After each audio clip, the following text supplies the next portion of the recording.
Hello and welcome to Business 360. I'm Archana Solanki. Here are the headlines we're tracking this evening. Sensex and Nifty gained for the third straight week despite a lackluster Friday. All sectoral indices in the green, barring FMCG. Rupee remains above the 88 mark against the dollar. Centre seen relaxing its position on granting relief to cash-strapped Vodafone Idea tells the Supreme Court that it does not oppose the telecom company's plea seeking relief on AGR dues. Des says some solution may be required, claims facts have changed on the ground. The government owns 49% stake in Vodafone Idea. It's not only solar and wind hybrid projects that we are implementing. We propose to get into module and cell manufacturing. RPSG Group Chairman Sanjiv Goenka commits to a capital expenditure of 1 lakh crore rupees in the next 5 years, tells CNBC-TV18 that their first gigawatt of cell module capacity will be going on stream in 45 days, says they're looking at releasing their first AI-generated film in 12 months. US government targets Iran's Chabahar Port, which is being developed by India, revokes the waiver on sanctions granted in 2018. This is a setback for India as the port is crucial to access Central Asia and Afghanistan. Chabahar Port is also close to the Govt port in Pakistan, developed by China. Donald Trump and Xi Jinping are scheduled to speak today as Washington and Beijing try to finalize a deal to keep TikTok operating in the United States. The talks could be a precursor to a potential in-person meeting later this year. This would be the second call between the two leaders since Trump returned to the White House in January for a second presidency. US President Trump threatens to cancel the licenses of TV stations that criticize him. This comes after pressure from the administration led to ABC suspending late-night host Jimmy Kimmel for making some remarks about the murder of conservative influencer Charlie Kirk. Israeli military mobilizes more troops as it continues the ground assault on the densely populated Gaza city. The death toll in Gaza has crossed 65,000. United States blocks a UN ceasefire resolution for the 6th time. The truce call was approved by 14 out of 15 member states, barring the US. And Apple's new iPhone 17 goes on sale. Thousands throng Apple stores across the world. A scuffle breaks out at the Mumbai Apple store. The starting price of the phone in India is 83,000 rupees.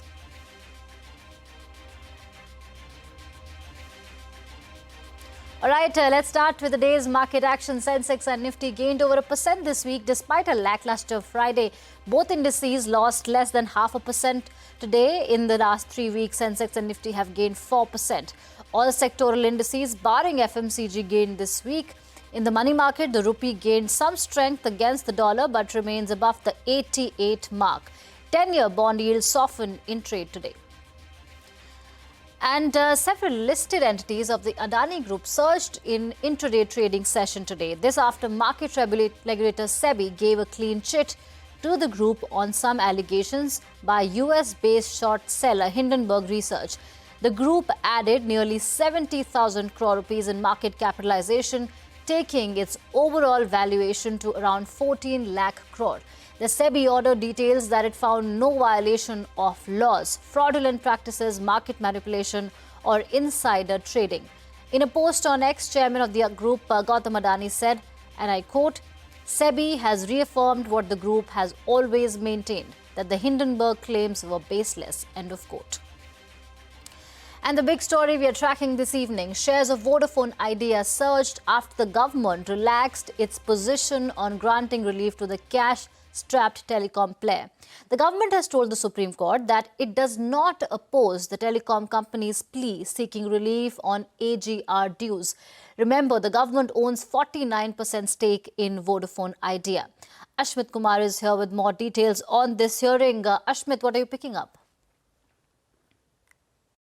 Well, major relief coming in for telecom player Vodafone Idea. The government batting squarely in defense of Vodafone Idea, asking for support for indulgence of the Supreme Court to bring about some form of solution to this Vodafone crisis. This is the first time that the government is openly rooting for Vodafone Idea, citing its own status as an equity shareholder in the company to as high as 49%. Now, this is not the first time that Vodafone Idea has filed a petition seeking relief as far as AGR issue is concerned. What is different, however, is the stance of the government.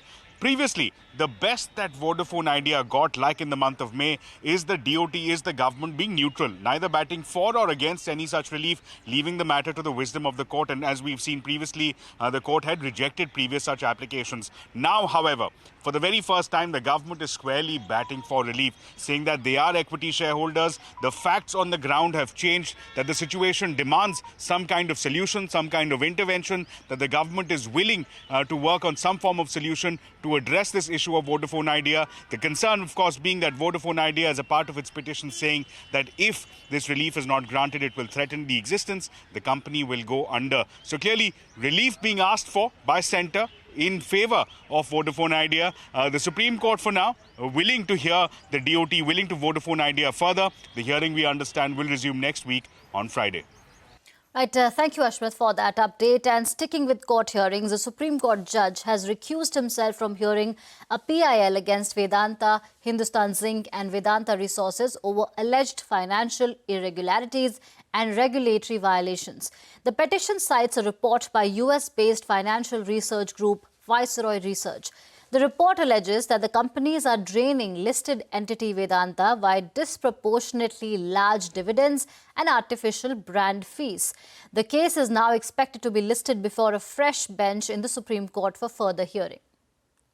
The big news maker this evening, RPSG Group Chairman Sanjiv Goenka, has said that the conglomerate plans to venture into cell and module manufacturing, and the first gigawatt of capacity will be going on stream in 45 days. In an exclusive conversation with the CNBC-TV18, Goenka said the company will also look at the export opportunities of these cells and modules as they offer a good business model.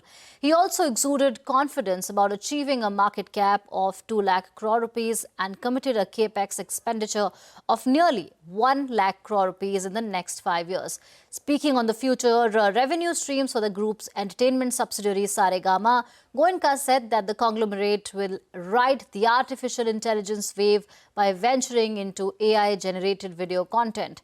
He said that Saregama will hopefully launch its first AI-generated film in 12 months. For the next 5 years, what we are committing to is a total capex of about 1 lakh crores, largely in the energy area. It'll go also in chemicals, but chemicals is not that capex intensive, as you know. So renewables is going to be a large part of our investment. And let me make an announcement today on CNBC-TV18. It's not only solar and wind hybrid projects that we are implementing.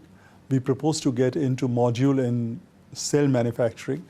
Our first gigawatt of module capacity goes on stream in the next 45 days. So that's something we've been quietly implementing. And in the next 3 years, there'll be 3 gigawatts of cell and 3 gigawatts of module capacity that will go on stream. We are keen to get a share of that pie. We already operate in UP, in Greater Noida, and that's one of the most successful privatization cases of power in the private sector. And it is UP's most successful utility. So we have now begun to understand how to operate in UP. And Yogi Ji's government provides a very secure law and order, and so helps a utility for sure. Mm-hmm. We're keen, and we are going to bid. We are looking at getting into AI-generated films. Okay. So the whole film will be AI. It will be AI. Okay. And so you produce it at a fraction of the cost.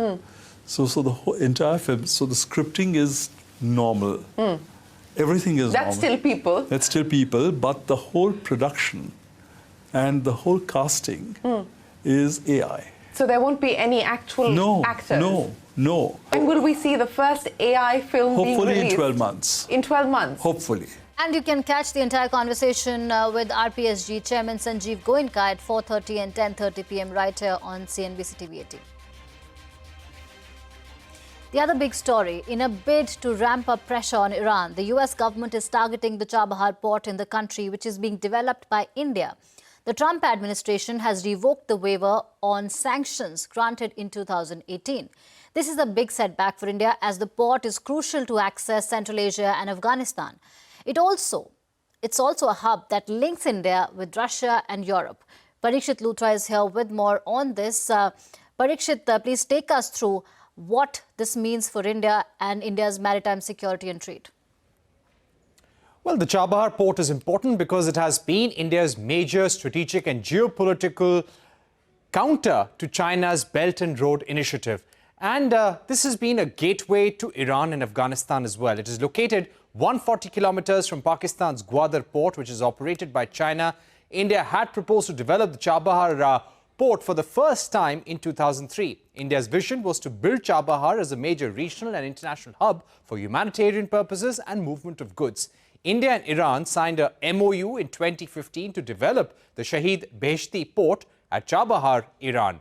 This is a crucial India-Iran connectivity hub which counters China's presence in the Arabian Sea. In 2024, India and Iran signed a long-term contract to develop Chabahar port. Chabahar has been India's gateway for trade with Afghanistan and Central Asian countries. It has all the plus points of a major cargo hub. This is a deep water port providing easy access for large cargo ships. It is also connected by road with Afghanistan. India has used this port for sending wheat, medicines to Afghanistan. The plan is to use it for trade in textiles, engineering goods, pharma products, also food to Afghanistan and countries in Central Asia in future.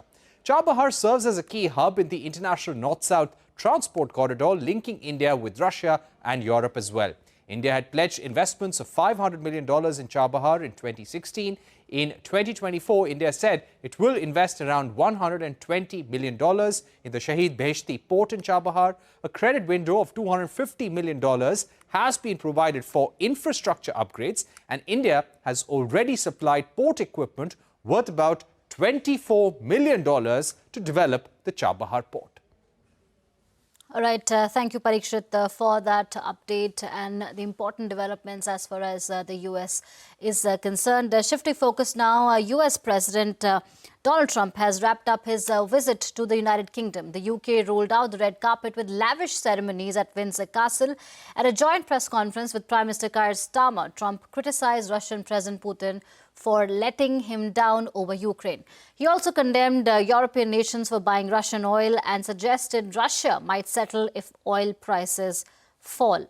When asked about India, President Trump defended the punitive tariffs, but also added that he has a good relationship with Prime Minister Modi and praised his statement after a phone call between both leaders earlier this week.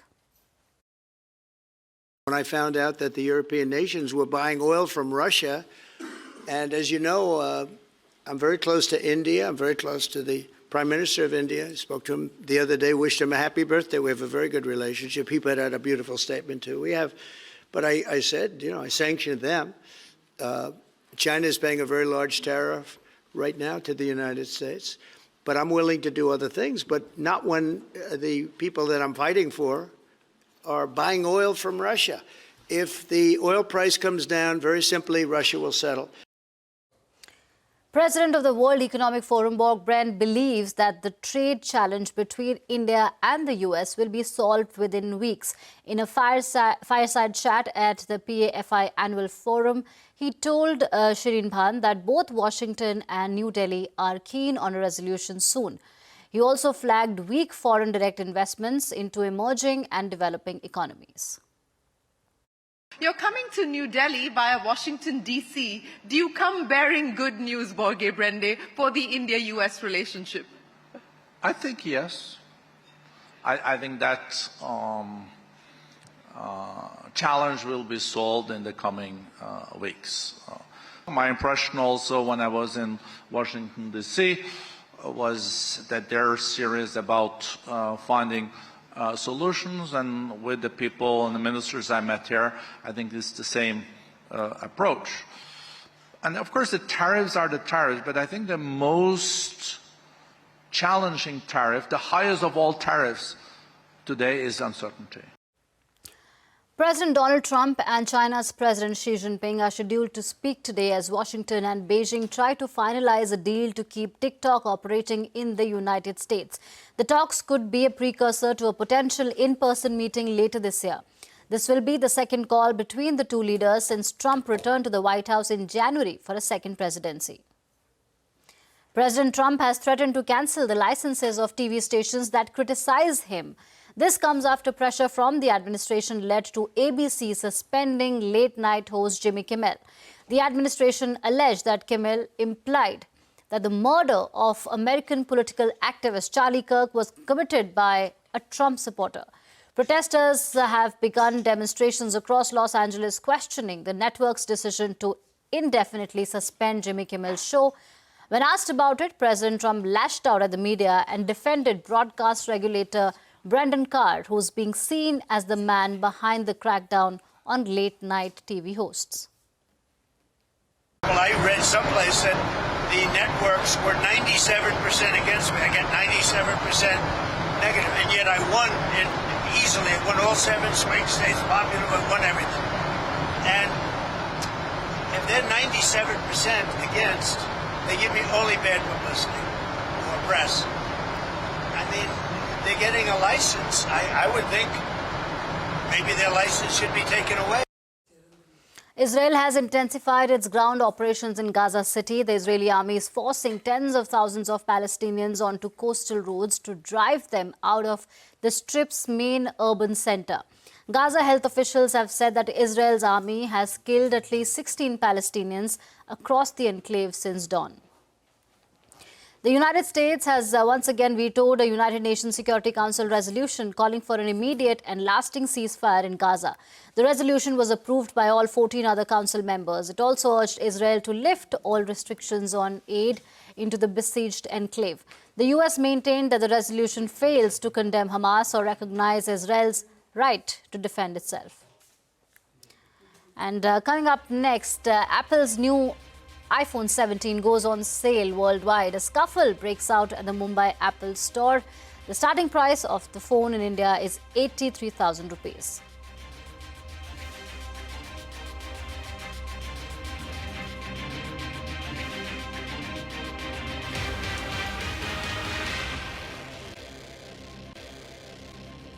Welcome back. Last month, the RBI asked the public if the inflation targeting framework is working or if it needs to be tweaked. CNBC-TV18 polled 15 top economists to gauge their reaction to these questions, for which RBI is seeking feedback. Lata Venkatesh is here with the details. Lata, what did the poll reveal? Well, let me start at the beginning. Since 2016, the Reserve Bank's Monetary Policy Committee has a mandate to keep inflation at 4%, plus or minus 2%. The framework needs to be reviewed every 5 years as per the law to check if the 4% target is appropriate. Hence, Reserve Bank put out a discussion paper late August asking 4 questions. The first question posed by Reserve Bank in its discussion paper is, should Reserve Bank target headline CPI or core inflation?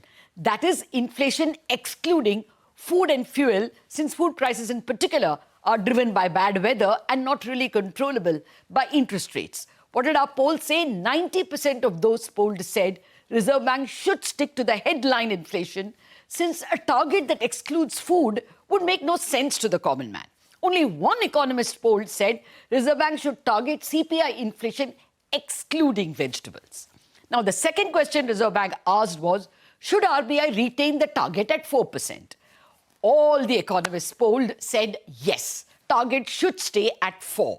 One economist said that in the West, inflation is getting higher than their long-term trend of 2%. And that may well happen in India, but even he didn't want the Reserve Bank to raise the target from 4% because that will indicate weak commitment to fighting inflation. Now, the third question that was posed by RBI, should RBI change the band of 4% plus or minus 2%, that is 2 to 6%. Here there was disagreement.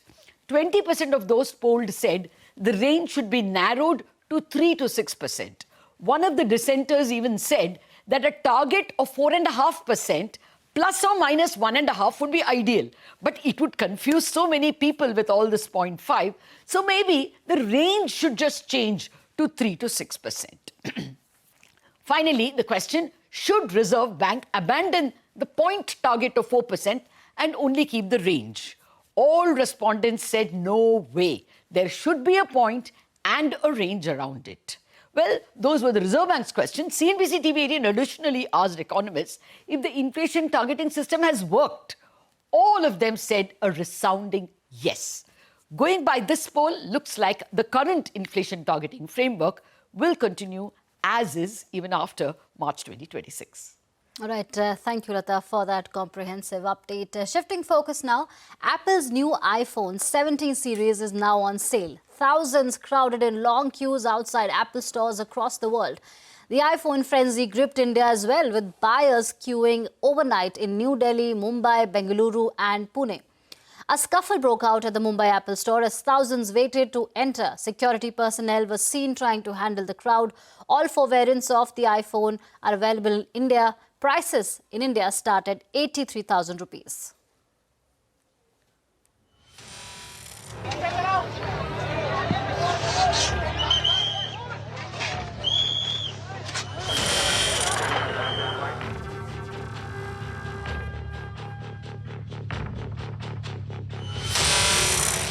The models that they were most interested in and are going out to purchase today are the Pro variant and the Pro Max. So that's good news for Apple. That's the top tier. And they were very interested in this cosmic orange color. Well, I was at the launch event in Cupertino and there was huge excitement. And I think overall, in the era of sameness that we have seen with the iPhone, it's great that we've seen a completely redesigned lineup. I just love having that experience with Apple every year. I'm a bit of a content creator, so I'm needing that camera and also the battery. I thought about going for the Air, but I don't know whether or not the battery is going to be able to hold up. I'm at the Apple store at the BKC, and you can see since yesterday evening the people are standing in the queue and massive crowd gather here, and almost more than 3,000 people has gathered here. And we can. How many hours you are standing in the queue? 22 hours. 22 hours? Yes. And you are impressed with the new iPhone 17? Yeah, Pro Max. You are waiting for this iPhone since how long? 3:30 in the morning. आपने तो एक नहीं 5 iPhone खरीदे. पूरी family change करेगी अभी 16 Pro Max से 17 Pro. And with that, it's a wrap on this edition of Business 360. More news and updates continue right here on CNBC TV18. Thank you for watching.